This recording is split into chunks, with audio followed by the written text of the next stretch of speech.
Hello नमस्कार। तो कैसे हो आप सभी। स्वागत है आप सबका एक और नए सेशन में। तो आज हम लेके आए आपके लिए इंग्लिश का एक और नया प्रैक्टिस सेट, जिसमें आपका रहेगा प्रेपोजिशन रहेगी, आर्टिकल रहेंगे, पार्ट ऑफ स्पीच रहेगा, एक्टिव वॉइस, पैसिव वॉइस रहेंगे। ठीक है, तो सारा कुछ मिक्स कंटेंट है इसमें।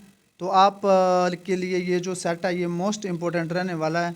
तो आप जिस भी एग्ज़ाम की तैयारी कर रहे हो, पटवारी, फॉरेस्ट गार्ड या फिर अपने पुलिस के एग्ज़ाम की तैयारी, तो आपके लिए मोस्ट इम्पोर्टेंट रहने वाला है ये प्रैक्टिस सेशन। और आप अगर एचपी पटवारी की तैयारी करना चाहते हो तो आप हमारे टेलीग्राम चैनल से या फिर अपने व्हाट्सएप ग्रुप से ज्वाइन हो सकते हो हमारे, जिसका लिंक हमने अबाउट सेक्शन में भी दे रखा है। ठीक है, और डिस्क्रिप्शन में भी दे रखा है। तो चलिए स्टार्ट करते हैं हम आज का फर्स्ट क्वेश्चन। तो आज का फर्स्ट क्वेश्चन अपना कि बोलते हैं कि I forget to bring my pen, do you have dash pen I could borrow. मतलब जो मैं हूँ अपना पेन लाना भूल गया हूँ, तो आप मुझे क्या पेन दे सकते हो उधार, एक पेन दे सकते हो क्या आप मुझे उधार। तो इसमें सीधा भरा जाएगा, ए भरा जाएगा। ठीक है, do you have a pen मतलब आपके पास एक पेन है जिसे मैं उधार ले सकता हूँ, ये इसका इसमें ए भरा जाएगा डायरेक्टली। ठीक है, चलते हैं नेक्स्ट क्वेश्चन की ओर। नेक्स्ट क्वेश्चन आपका कि I have a new car. ठीक है, I have a new car, पर कार कैसी है, the car is red, special car mention करा गया। ठीक है, तो I have a new car, तो the car is red, special mention करा गया कि द कार इज़ रेड। चलते हैं नेक्स्ट ये आर्टिकल के आपके। तो चलते हैं आर्टिकल तो आपको सभी आते हैं, इसलिए मैं इसका थोड़ा सा ज़्यादा एक्सप्लेन नहीं करूँगा, बाकी आगे मैं पूरा एक्सप्लेन करूँगा आपको। बोला कि आई सा old man walking in the park, तो आपने देखना कि एन ओल्ड मैन, आपने साउंड पे डिपेंड रहना। ओल्ड ओ किस किस की साउंड देता है, एक तो ओल्ड आपकी वन की साउंड देता है। ठीक है, जैसे ओ तो ये ब की साउंड दे रहा है एक, दूसरा देता है आपकी ओ की भी दे रहा है यहाँ पे। ठीक है, तो यहाँ पे जो है किसकी साउंड दे रहा है, ये ओ की। तो आपको पता है कि जहाँ भी आपके ओ स्वर की साउंड दे वहाँ पे आप क्या फॉलो करेंगे, एन का यूज़ फॉलो करेंगे। ठीक है, तो आई सा an old man walking in the park. चलते हैं नेक्स्ट क्वेश्चन की ओर।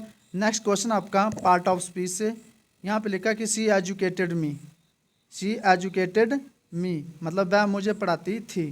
तो यहाँ पे शी एजुकेटेड मी, एजुकेटेड जो यहाँ किस में क्या चीज़ है यहाँ पे ये बताना आपने, नाउन है, वर्ब है, एडवर्ब है या एडजेक्टिव है।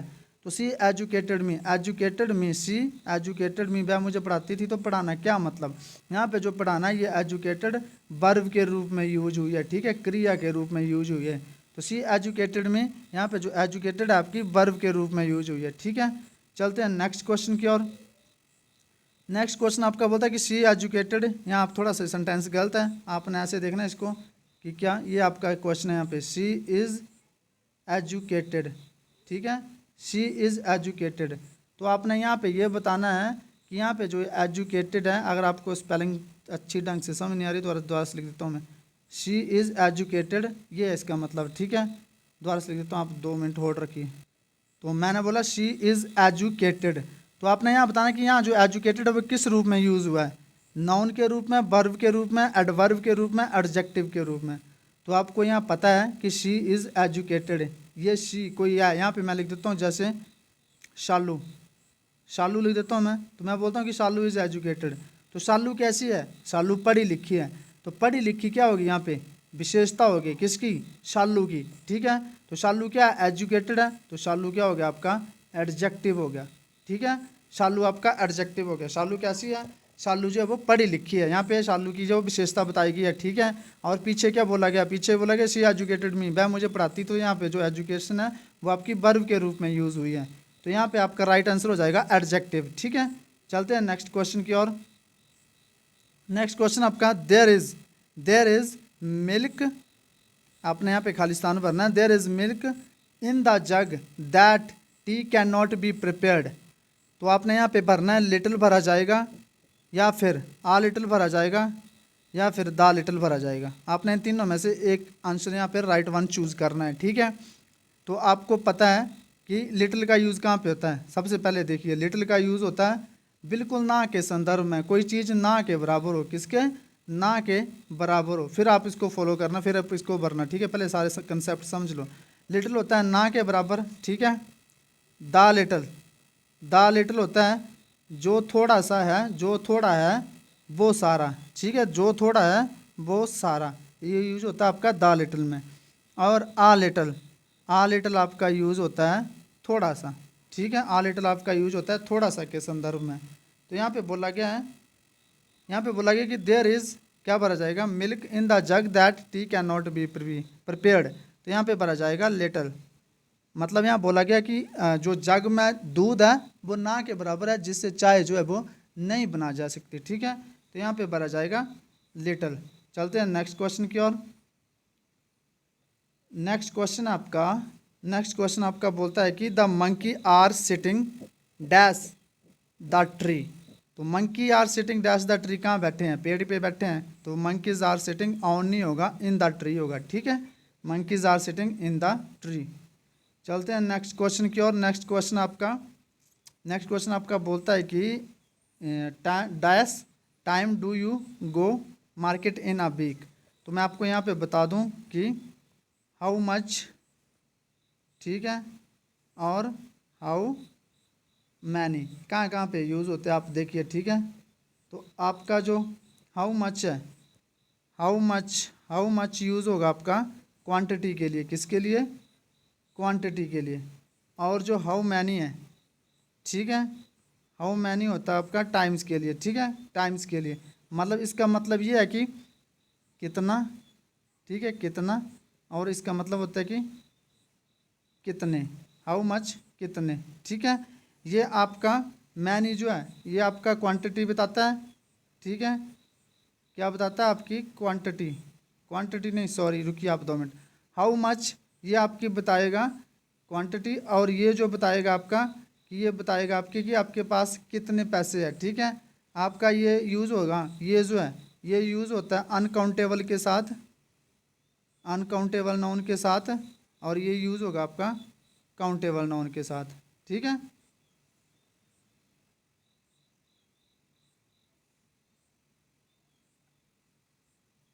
तो समझ गए आप, यो यूज़ होगा आपका काउंटेबल नाउन के साथ। तो यहाँ पे क्या पूछा गया, यहाँ पे पूछा गया है कि मैनी टाइम्स, मतलब आप बाज़ार में, जो आप बाज़ार जाते हो या फिर मार्केट जाते हो वो सप्ताह में कितनी बार जाते हो। तो यहाँ पे भरा जाएगा हाउ मैनी टाइम। ठीक है, how many time, how many time mention कर रखा है यहाँ पे। तो how many times do you go market in a week. चलते हैं नेक्स्ट क्वेश्चन की ओर। नेक्स्ट क्वेश्चन आपका कि as we know something dash better than nothing. तो आपको यहाँ पे बता दें, जैसे समथिंग लिखा मैंने, समथिंग, ठीक है, समवन और समबडी, समथिंग, समवन और समबडी, इनके बाद हमेशा आपकी जो है वो सिंगुलर वर्ब यूज़ होगी। ठीक है, क्या यूज़ होगी, सिंगुलर वर्ब यूज़ होगी। तो यहाँ पे अगर लिखा है as we know something is better than nothing. चलते हैं नेक्स्ट क्वेश्चन की ओर। नेक्स्ट क्वेश्चन आपका कि he was cout by the teacher for cheating dash exam. तो क्या भरा जाएगा, आफ्टर, ड्यूरिंग, बिफोर, नियर। तो he was cout by the teacher for cheating during the exam, exam के दौरान उसको चीटिंग करते हुए पकड़ा गया अध्यापक के द्वारा। ठीक है, तो ड्यूरिंग द एग्ज़ाम आएगा। चलते हैं नेक्स्ट क्वेश्चन की ओर। नेक्स्ट क्वेश्चन आपका द ड्रेसेस वर, ठीक है, डैश सेल लास्ट वीक। तो आपकी जो ड्रेस है, मतलब ये जो दीज ड्रेसेस, मतलब ये जो ड्रेसें थी, ये जो लास्ट सप्ताह थी वो कैसी थी, ऑन सेल पे थी। कैसे थे, ऑन सेल, ऑन सेल पे थी। जैसे लिखा होता है ना ऑन सेल, तो मतलब ये पिछले सप्ताह ये जो ड्रेसें हैं ये ऑन सेल पे थी, तो यहाँ पे ऑन भरा जाएगा। चलते हैं नेक्स्ट क्वेश्चन की ओर। नेक्स्ट क्वेश्चन आपका ये आ गया आपका एक्टिव और पैसिव वॉइस का। ये आपका एक्टिव पैसिव वॉइस का, यहाँ पे लिखा है कि you can not do this. तो ये जो आपका स्ट्रक्चर है ये मॉडल वर्ब प्लस बी के साथ आपका उसका आपका पैसिव में जाता है। ठीक है, तो यहाँ पे लिखा है दिस कैन नॉट बी, पहले तो ये होगा आपका ऑब्जेक्ट, ठीक है, फिर आपका मॉडल वर्ब प्लस बी होगा और फिर होगा प्लस सब्जेक्ट। तो कर दो आप, you can not do this, तो नॉट तो लगेगा बीच में, आप नोट लगा लेंगे। यहाँ पे बोला this can not be done by him, ये होगा नहीं क्योंकि यू है आपका सब्जेक्टिव केस, तो यहाँ हिम नहीं होगा। This can not done by you, ये भी नहीं होगा, यहाँ बी नहीं है। This can not by you, ये तो हाफ ही है, तो ये आपका क्या गया, this can not be, can not आ गया, कैन नॉट आ गया, फिर बी डन बाय यू। तो ये मॉडल वर्ब आपका कैन आ गया, इसके बीच में नॉट आता, फिर आपका बी आ गया। तो this can not be done by you, ये इसका राइट एक्टिव पैसिव वॉइस होगा। चलते हैं नेक्स्ट क्वेश्चन की ओर। नेक्स्ट क्वेश्चन आपका कि she could pass the exam, ये भी आपका एक्टिव पैसिव वॉइस है, ये भी सेम मॉडल वर्ब का ही है। तो the exam could be passed by him, यहाँ पे हर रहा होगा, ठीक है, पहली बात ये। The exam could be passed by हर, इसको देखते हैं नेक्स्ट। देखो the exam could pass bye हर, यहाँ पे ये होगा नहीं, the exam could be passed by हर, ये आपका राइट आंसर है। यहाँ पे जो आपकी वर्ब फर्स्ट फॉर्म है और वर्ब की थर्ड फॉर्म लगती है जब पैसिव वॉइस में बनाते हैं हम, ठीक है। तो ये आपका राइट वन होगा, the exam could be passed by हर। चलते हैं नेक्स्ट क्वेश्चन की ओर। नेक्स्ट क्वेश्चन आपका ये है आपका किससे, टेंस से। तो ये बोलता है कि did you call me, did you call मी, आपने बताना है कि ये कौन सा है, ये प्रेजेंट टेंस है या प्रेजेंट कंटिन्यूस है या पास्ट परफेक्ट टेंस है या पास्ट इंडेफिनिट। तो आपको पता है कि जो आपका पास्ट इंडेफिनिट होता है, पास्ट इंडेफिनिट, पास्ट इंडेफिनिट उसको हम जब इंटेरोगेटिव में यूज़ करते हैं तो डिड का यूज़ करते हैं, ठीक है। और डिड के बाद उसमें वर्ब की हम फर्स्ट फॉर्म का यूज़ करते हैं। तो यहाँ पे कौन सा टेंस हुआ आपका, ये हुआ आपका पास्ट इंडेफिनिट का, ठीक है।